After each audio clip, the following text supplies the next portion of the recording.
Today I want to share with you some thoughts on networking, which is one of the marketing strategies a lot of us do. So firstly, think about networking in 3 phases. Before you go, during the networking event, and then afterwards. So before you go to a networking event, there's 2 things to do. One of which is to prep your 60 seconds. Now, some working events have a formal time when they go around the group and you give your 60 seconds. But if not, it's really important still to have that 60 seconds so that when you're meeting with someone, you can succinctly say what you do when they ask. So have that prepped.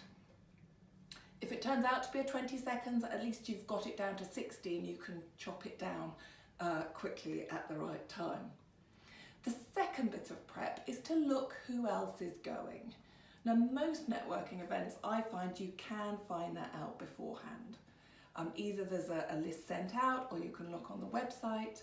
So if you can, find out who is going, and of those organisations, which ones do you feel you're going to have the most affinity with and will be the most effective to spend some time with. So by the time you leave for the event, you know what you're going to say and you know who you're looking to have a conversation with. The second phase is during the networking event. And first off, remember, when you're networking, it's usually not the people in the room who are important to you.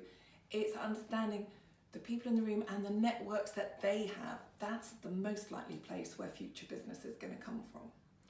So you know who you'd like to approach from your prep. When you do that, the opening gambit I find works is understanding how you can help them.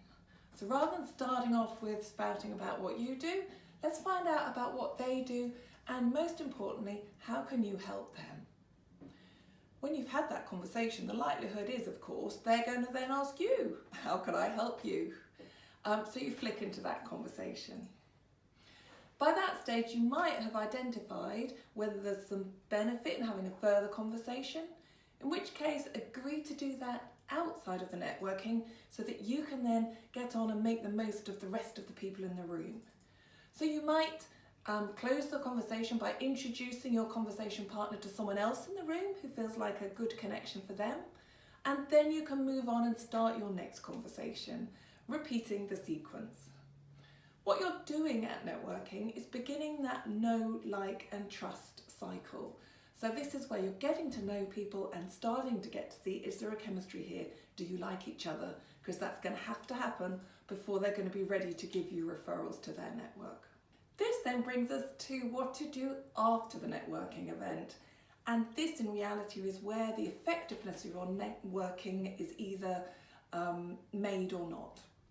So after the networking event, you might well have agreed to follow up with some people, in which case do your follow-up actions. Get those dates in the diaries and arrange those further conversations, whether by phone or in person. You might have agreed to connect somebody or introduce them to another networking group. Whatever it is, make sure you follow up and do those actions. And secondly, make sure you maintain that connection. Now, depending on your business, that might be a LinkedIn connection request you want to send and keep connected on LinkedIn. It might be a Facebook friend following, doing the Twitter following. Whatever it is suitable for your business, make sure you have a means of keeping connecting. You might have even agreed to subscribe to their newsletter or have them subscribe to yours. So that's the sequence of events for successful networking before, during and after. Happy networking!